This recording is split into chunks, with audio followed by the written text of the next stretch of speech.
and we can turn to a little bit of our subject matter, which today is one of the topics that was requested by our weekend retreat group, which is that of contentment.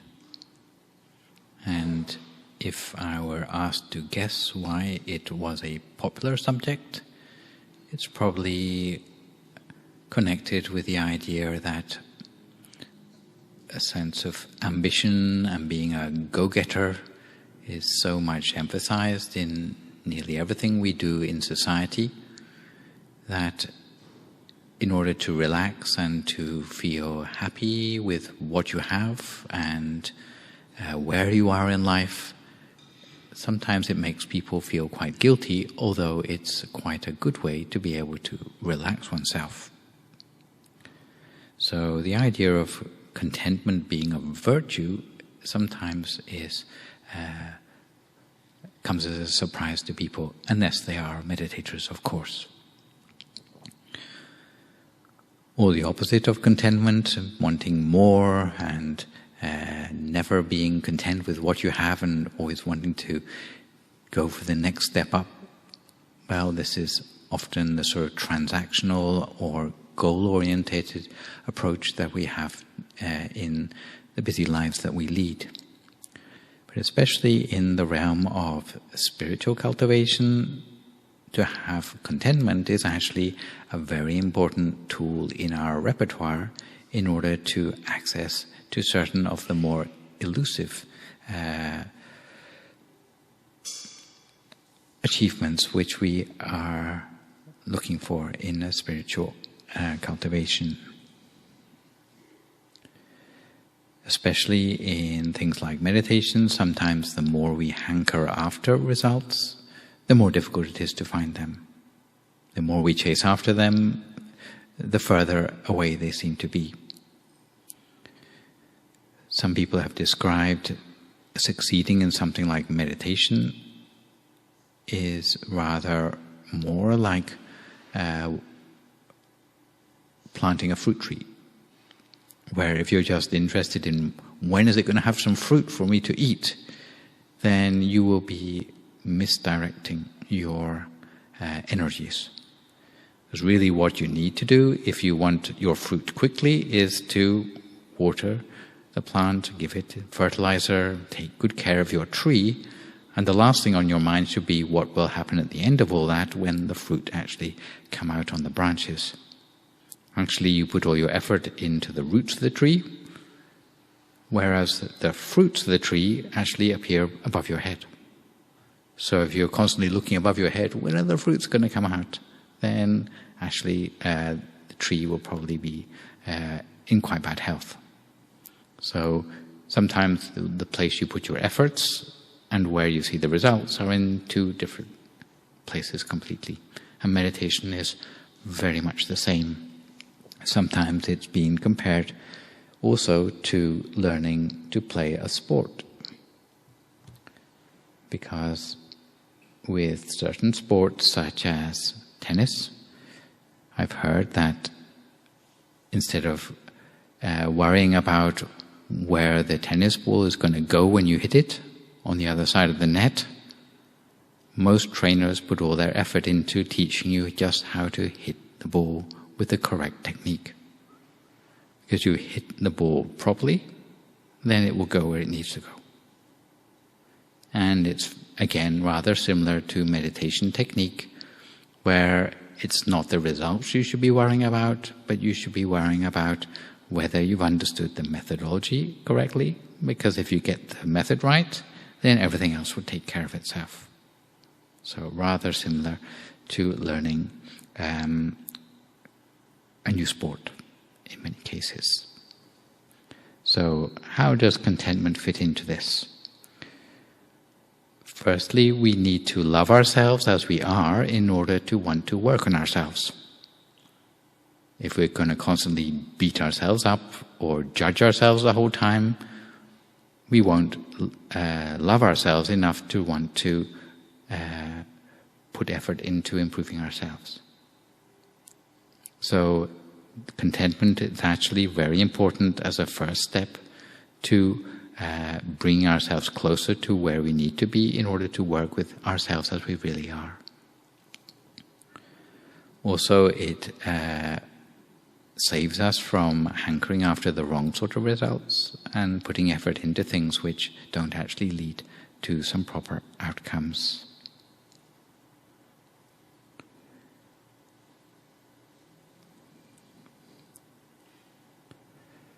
So contentment is sometimes maligned, even in Buddhist circles. They have a word for contentment which is santuti or santot. Means being happy with oneself, or it can mean happiness with oneself or one's possessions, and it particularly refers to knowing moderation. And in the scriptural languages, the word santuti or santot is a completely different piece of vocabulary from the words for laziness or the words for just sort of going off all on your own and not paying an interest to anyone else in society. Yeah? So, two different things. So what are the facets of contentment in the ideal world? You should be content firstly with what you already have. So not just your possessions, but even things like your family, your job, your nationality. Even if there are faults with these things, it's still necessary to be okay with them. Not exactly arrogantly proud of them, because we have already dispensed with such emotions, I'm sure, a long time ago. But we need to be content enough with what we have to avoid us always seeing the grass on the other side of the fence as greener. If we are content and we actually like what we have, then we will have the opposite of laziness, which is we will be inspired to do something about it. It's like if you hate your house, you won't want to decorate it, right?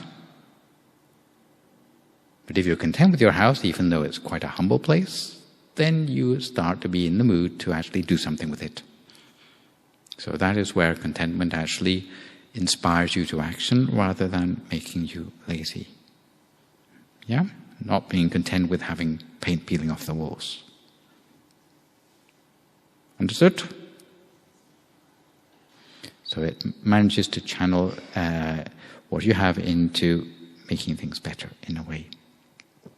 Secondly, there is contentment with what you receive.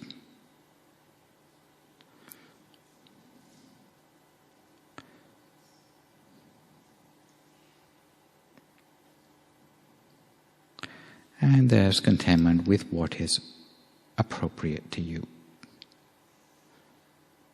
which might sound a little bit confusing. I'll give you some examples in a minute, but the sort of things that might affect what is appropriate might be your status, your potential, or your level of morality. And to give an example of what might not be appropriate to you, I don't know if you ever read about the fates of various lottery winners. Lottery winners ought to be really happy and be able to turn over a new leaf in their lives, right? Wrong. A lot of people, it's the start of a huge downfall in their life. Before they were just sort of going along quite happily, and suddenly when a whole bunch of money appears in their lives, it can be a real nightmare for them. Some people who win the lottery and they have such a shock that they have a heart attack. Yeah. They never believed it would be true.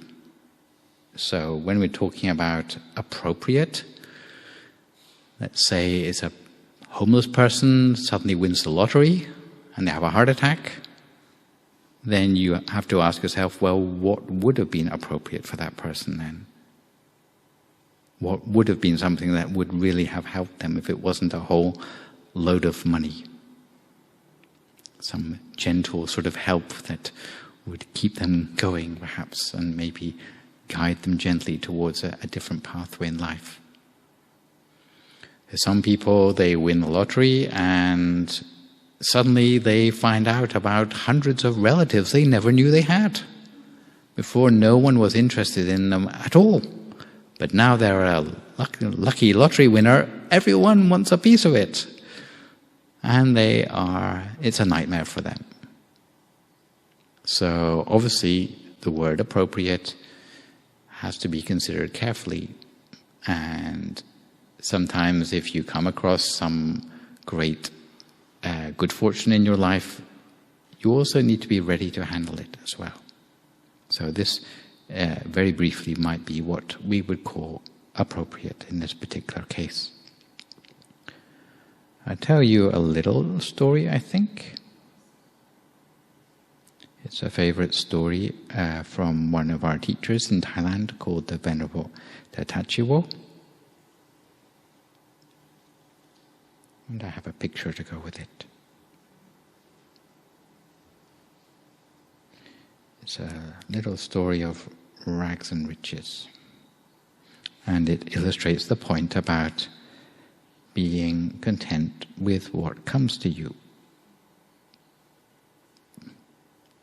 And the story concerns really the businessman in the picture. The businessman in the picture, actually, he was the Minister of Commerce for Thailand. And he came from a family who came from a long line of, you might call it, old money. But people with their head screwed on quite well, financially speaking. And in his family there was a tradition that they would never pass a beggar on the street without helping them in some way. So if anyone ever asked for something, then they would always help in some way, even if it was a lot or a little, depending, but they would always help in some way. It was like their family tradition. And this particular morning, the minister was up early on his way to work, and he passed a beggar on the corner. And he had a look in his pocket for some loose change, and there wasn't any. So he had to get out his wallet, and the smallest note in there was a $5. So he gave the $5 to the beggar on the street. And the beggar was over the moon with this. He was so grateful that he bowed down on the pavement at the feet of the minister, and he exclaimed that he'd been begging since childhood, and today was the first time anyone had been so generous to him, and his eyes shone with appreciation. And this made a very cheery and delightful start to the day for the minister, to make someone so happy for such a small investment. But when he reached his office, the ministry, he met a bank manager with a very pained expression on his face. And the minister asked him whether he was perhaps ill. He looked so much like he hadn't slept for many days. And he confessed that he was so upset that he hadn't slept all week. And the reason for that was he told his son earlier in the year to order a product that was bound to be scarce on the market. But the son didn't believe the father at first, so he delayed the order. So in the end, the first order ended up being ahead of the competition, but only the first order. The second and third orders, they had lost their market share. So if he'd followed the father's advice, the son would have had a profit of 100 million this year. But because he hesitated, he only managed to have a profit of 60 million. So they lost 40 million they could have had. So the minister expressed his condolences and went into his office, but that day he could hardly get any work done because he was busy musing about the ways of the world, and a beggar who is happy all day long with $5 or pounds, and a banker who cannot sleep because he only got a profit of 60 million. So he sat and wondered that even if he changed all the policies and made miraculous reforms as the Minister of Commerce, whether anyone would actually be happier in the country as a result. So contentment in this sense takes on a rather different meaning, which is rather like finding contentment in a way that will bring you happiness, but also a sense of abundance in your life. I'll leave you perhaps with an idea of Benjamin Franklin's here, that contentment can make poor men rich, whereas discontent makes rich men poor. But the poverty they have is not a poverty in physical means, but it's a poverty about how they feel with what they have. Yeah? So the beggar with £5 feels rich, whereas the rich man with just 60 million feels poor. The only difference between the two is the amount of contentment they feel towards their situation. And to sort of add insult to injury, if you want to talk about poverty in the world, there's two sorts of poverty as well. There's the sort of poverty for people who really have a need which is not being fulfilled. And sometimes that's been referred to as temporary poverty, because it's a sort of poverty where before long, once the material goods turn up, once the need is fulfilled, then those people will recover their way to wealth again. But there is another sort of poverty which is much more difficult to solve, possibly not possible to solve at all. And that is the sort of people who want more and more without end. No matter how much you give them, they're never going to be satisfied with that. It's like a bottomless pit. It's like the sort of rulers of nations, and they already rule the whole country, but you ask them, would you like to rule the country next door as well? Of course they would. No, even more. Or they're in the sort of top 10 billionaires in the world, and you ask them, would you like to increase your net worth again? And they say, of course they would. Like to be like number 3 in the top 10 instead of number 4. And no matter how much they get, it's still not enough. And helping out that sort of poverty is probably something which no one could ever manage to do. You make a run for it and save yourself. Don't worry about us. We're too old to be able to do anything more in these circumstances. So although the boy was very sad to leave his parents behind, he ran away as far as he could to outrun the disease and plague that happened to be in that area. And only many years later did he return again to the place where he had formerly lived. And of course his parents were no longer there anymore. The house was in ruins.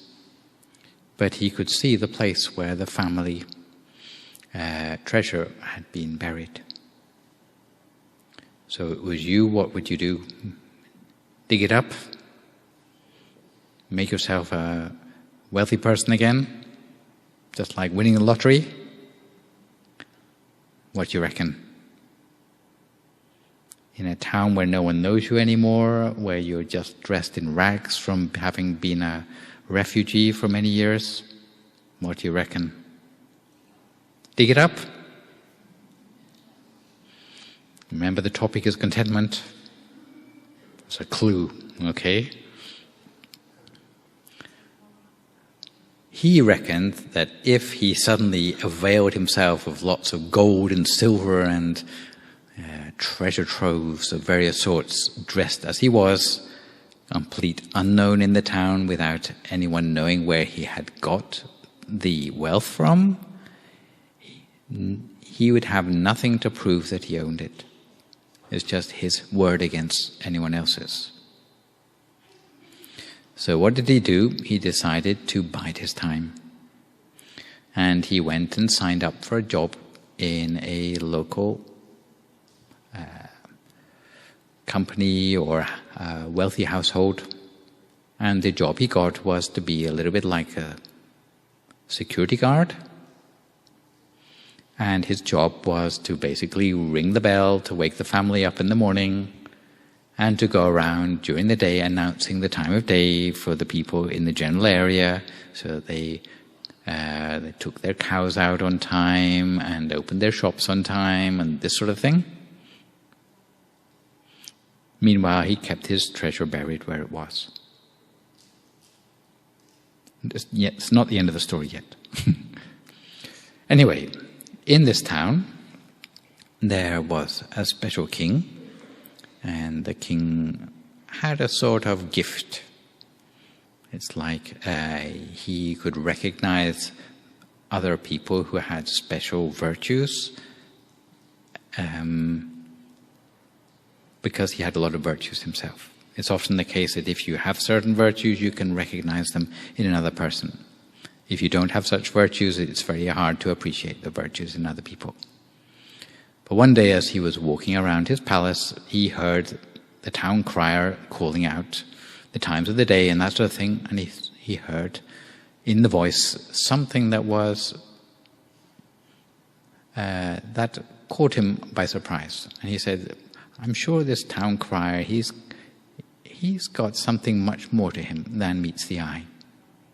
So he sent out some of his courtiers to try to find out more.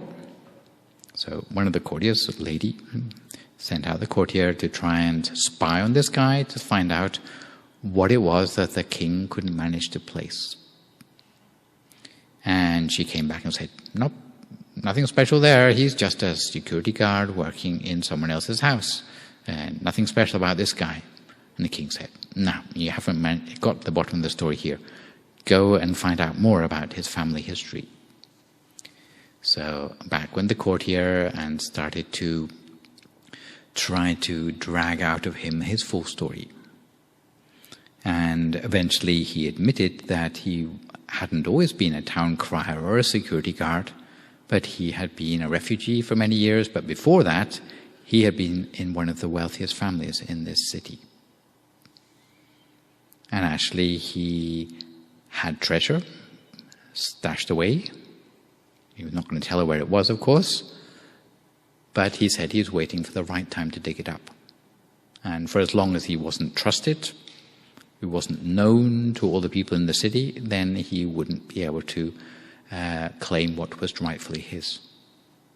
And once the king heard the story, then he said, that's what I couldn't place about this guy. He has a voice which is like above his station sort of thing.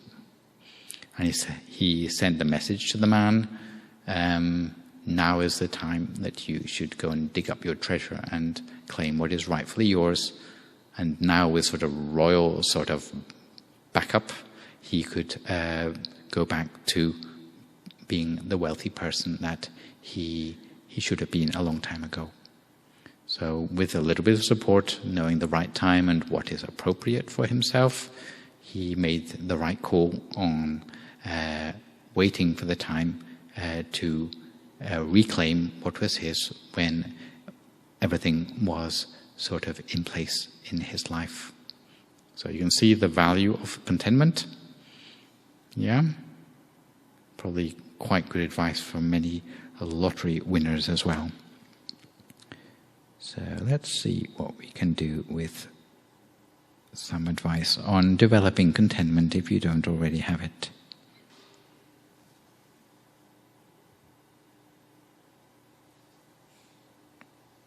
You might think of the sort of people who might need this advice, whether it be people who are just restless by nature, or people who get a shopaholic rush for a short time when they buy something new, have an impulse buy, but then the feeling wears off pretty soon afterwards.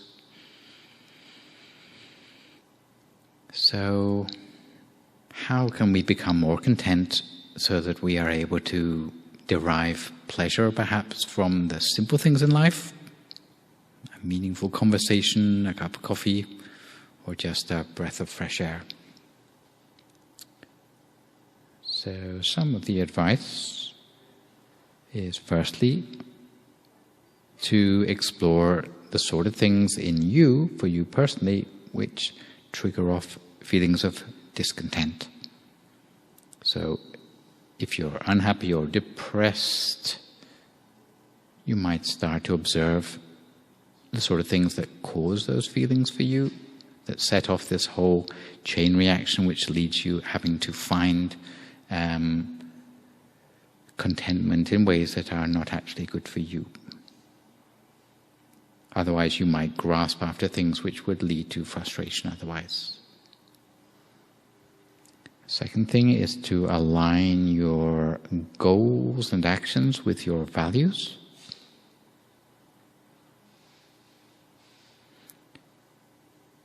If you don't believe in something bigger than yourself, then it's very hard to have something to reach out towards if you are feeling restless or feeling a sense of despair in life. So you tend to try to solve those problems in unhealthy ways. But if you can sort of double down on the values you have, then that tends to fill a gap which let's say, impulse buying or something like that would otherwise fill in not a very satisfactory way. Third thing is to look for feelings of belonging. If it might be your family, or it might be your pride about being part of a like-minded community. If you can connect with those sorts of feelings, often that can solve the problem of you not feeling content with who you are or where you are at in your life. Sometimes you may feel that you are not with the people who are your people, in which case maybe you do need to look for the sort of people who are your people. It might be a community that appreciates your worth fully, or a community that helps you to discover your strengths. But if you feel more productive, then generally the sense of contentment will come more easily to you. So it may be that you're knocking around with the wrong sort of people who are not bringing out that sort of sense of realization or realizing your self-worth. Fourthly, you might need to let go of your past to have firm foundations that are slightly more authentic, without expectations that are unhealthy for you. And there's another one, we'll talk about it in another talk. Being more grateful can help to mesh with the idea of contentment as well. We tend to lose interest in people or things if we fail to treat them with gratitude. So I'll say only so much. And also, we should avoid comparing ourselves with others. So should we compare anything at all? Well, there is one useful thing to compare yourself to, which is compare yourself today with how you were yesterday. And that would be meaningful. If there is a change for the better, then that's something to feel. contented about, right? Yeah. But if you compare yourself to other people who have very different backgrounds to yourself, or maybe very different sets of circumstances in their life, then it's really not a meaningful thing to do. Yeah. Some people are particularly find it particularly difficult if they are very involved with their image on social media and trying to live up to whatever everyone else appears to be like on social media. It can be really quite stressful. And lastly, think positive. Sounds a little bit glib, but sometimes bad things in life happen for a reason. But if you can learn the lesson and move on, then that is worthwhile. Think positive, right? And you come out better for the experience, or on a certain level at least. So life is not expected to be a bed of roses, but if we continuously dwell on negative feelings, then we never will achieve peace of mind. There are some particularly Buddhist pieces of advice for reaching contentment as well. So those were just your general self-help blog ones. Did you notice in the chanting just now, the last part of the chanting? Did you have the translation in English? We are of a nature to sicken, we have not gone beyond sickening. We are of a nature to age, we have not gone beyond aging. We are of a nature to die, we have not gone beyond dying. I didn't translate it for you, as there's newfangled chanting books without any translations in. But the reason that is chanted on a daily basis is that having daily reflections to make us feel the value of what we have is a very good way to awaken ourselves to the fact. Oh, you didn't miss that? You missed a bit? Oh. Didn't have it? Ah, very important part, huh? Yeah, it's in the evening chanting. I missed that. I thought you'd got the whole set, but apparently it was the abbreviated version. Yes, so that is why it's in there, for a reason. So, some people think that thinking about death is depressing, thinking about aging and sickness is depressing, but the idea is not to get morbid about it, but just to give you a little sort of heads up, so that you see the value of what you still have, to realize that life is limited and really to make the most of it.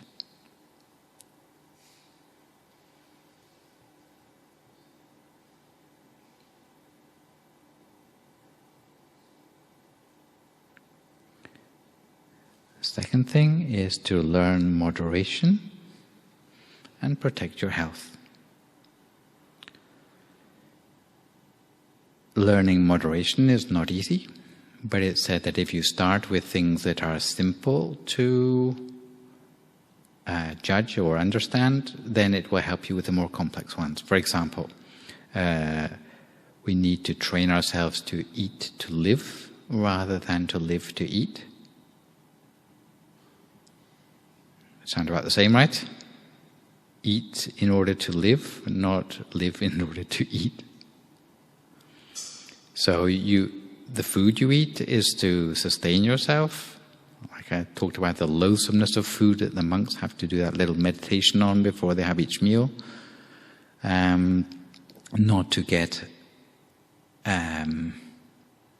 so enamored by the food that it becomes the sort of your sole form of enjoyment, for example. So you become addicted to the food, or you eat more than you meant to, or you think you already had enough to eat. But when you see the dessert, then you realize that you weren't quite full.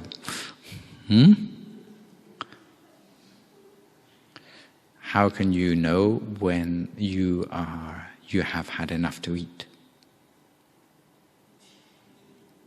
How do you know? They didn't teach you this? You didn't have someone giving you advice as you were tucking into the buffet? So, you know the Mr. Creosote character? Oh, you're too young for that.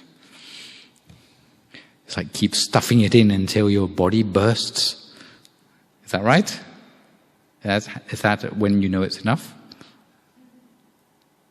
Yes? Oh, no. There is some advice, and it's given to monks when they're eating, which is because you sort of shovel in the food, a spoonful at a time. When you feel full, actually there's still 4 more mouthfuls of food still going down your throat, which haven't reached your stomach yet. So if you stop when you already feel full, actually you've got the 4 extra mouthfuls of food on top of that. So it's actually too much. So if you're sensible, if you're eating sort of in a sustained sort of way, then you should stop eating 4 mouthfuls before you feel full, and then have a glass of water. And that will top you up just right. Yeah? That's the theory anyway. And if you can learn it with food, then everything else, which is much more complex, like use of credit cards or any other sort of status symbols which might be sort of dangled in your face, it's much more easy to know where to say enough is enough. Yeah? Third thing is to practice generosity or service to others. Serving others brings to mind the example of parents who take their spoiled children to see orphanages. I don't even have orphanages anymore. Or sort of children in care, let's say, care homes for children. To bring home to their spoiled brats how they are actually very fortunate compared to a lot of other children. So when they complain, they should be thinking about those who are less fortunate than themselves, to bring that home to them. So helping others who are less fortunate, often it brings home to you how fortunate you are. And there's always someone worse off than you, even if you do feel that your life is not treating you very well. Fourth piece of advice, do what you're doing. Keep the 8 precepts. Did you learn a few things? Lack of an evening meal, what did you learn from that? Did you reach your limit? Did you wish it had the extra 4 mouthfuls of food? Or not being able to have a long lie-in on a Sunday morning? Or when you're freezing out there in your tent? And you learn moderation in all things, and I can get by with quite a simple life as it happens.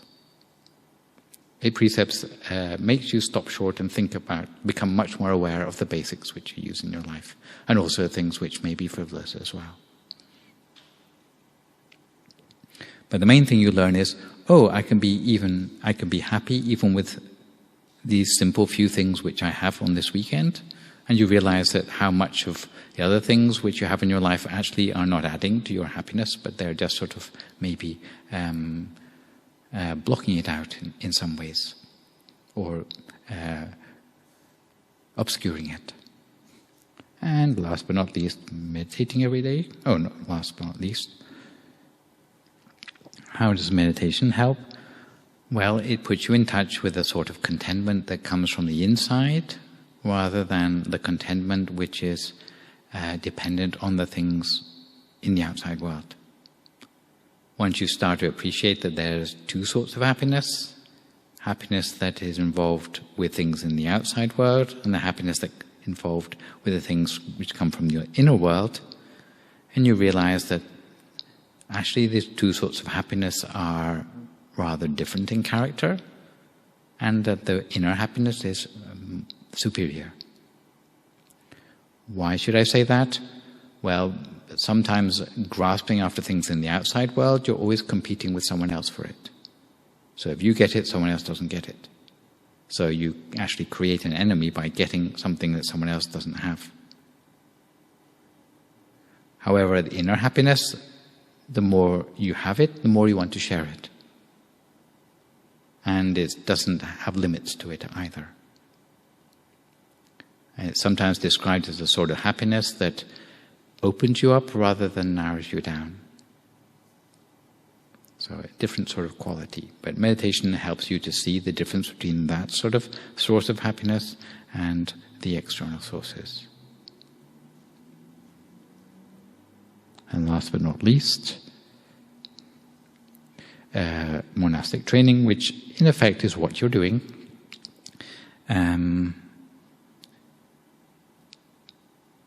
Trying out a simple life, just compare it to what you normally do. Yeah, to see some of the differences. For monks, it's even more sort of simple, because what you actually own is very limited. Everything else is on loan. So 3 robes and a bowl, that's about it. Yeah, but you can get by. Yeah, with just what you're standing up in. So one last story before we have our second meditation, and it is a golden goose story. Mostly you heard about the goose that laid the golden egg. Well, actually they got it wrong. It's the goose that had the golden feathers. Yeah, if you want the original story. Yeah, I think there's a Brothers Grimm tale which is about the goose with the golden egg. But actually they got it from the Jataka stories. And the story actually started out with a nun who was greedy for garlic. Yeah, you wouldn't think you could eat a lot of garlic, but this particular nun, whose name was Tulananda, loved to eat garlic. And one day she was really glad because she met up with a farmer who had a garlic field. And the farmer thought, oh, well, nuns are very self-disciplined and they know moderation and they love a simple life, so there's no risk to me. I say, if you want some garlic, then just help yourself in the field. Just tell the person who looks after the field, and you can have as much as you like. Because, like, how much garlic can a person eat after all? Before they can no longer be acceptable in society. So the nun started out with a little bit of garlic, but as she went along, she sort of couldn't stop. And she picked more and more garlic. Some of it she ate. What she couldn't eat immediately, she carried. And it turned out that about half the field of garlic had been ripped up by this nun. And the farmer came out and he's like, what is this nun doing to my garlic field? And he didn't know what to say. It's like, what can you say when a nun eats half your garlic field? And he didn't say anything very much, but all the neighbors did. And they said, oh, it's a disgrace. How can a nun who's supposed to know all about monastic training behave in such a disgraceful way? And eventually the rumors reached the Buddha. And the Buddha made a very simple rule that from now on, nuns may not have garlic anymore. So, end of story. And it's not the end of the story quite, because he revealed that this particular nun had had a problem with not being able to stop since a previous lifetime. And in the previous lifetime, the nun had been a mother in a family who was married to a husband and had a daughter. And the husband died fairly early in life, and because he didn't understand very much about doing good deeds or any other such things, he was reborn as a goose, but a goose that had special merits. So being born as a goose is generally not very desirable. You know, what sort of good deeds can you do as a goose? Okay. But this, because he was like generally a nice guy, he got to be a goose with golden feathers. So he thought, well, my family will have no one providing for them now that I'm gone. So the goose sort of flew to where the family was and offered itself to the bereaved wife and daughter, saying that if you take my feathers, then it will be enough to support the family now that your husband has passed away. So the Tulananda of the previous lifetime, again, a little bit greedy, she started out by pulling out a feather once in a while in order to support herself and her family, which was going just fine. But then she lost her sense of contentment and moderation, and she plucked the whole goose bare. So it's nothing to do with the golden eggs here. It's like, here's the poor goose, like with no feathers left, cannot fly anymore, and she locked it away in an enclosure in the garden. And when eventually the goose started to get new feathers coming through, it no longer had golden feathers anymore. It just had plain white feathers. And when it had enough feathers to fly away, it flew away and left the wife and daughter to their poverty and their lack of contentment. So moderation is generally the word that goes, it is paired off with contentment in the Buddhist context. And the golden goose story here tells us that if you have a good thing in your life, then try to treat it in a sustainable way. Yes, indeed. So really, if people can be content with especially knowing moderation, knowing when enough is enough, or knowing not to spend beyond your means, for example, then this is really the most effective way to overcome poverty through the simple learning of that skill of contentment. So today we've seen very briefly that contentment can be useful in spiritual ways. Why? Because it allows you to like what you have in a way that you want to work on it. Like yourself enough to want to develop yourself spiritually even further, rather than focusing on the results. Because the results come not from focusing on them, but from putting in the footwork. And from the point of view of economics, contentment is also very important because it helps us to feel rich even though we might be just moderately okay. And contentment, if you are already rich, well, it helps you to know moderation.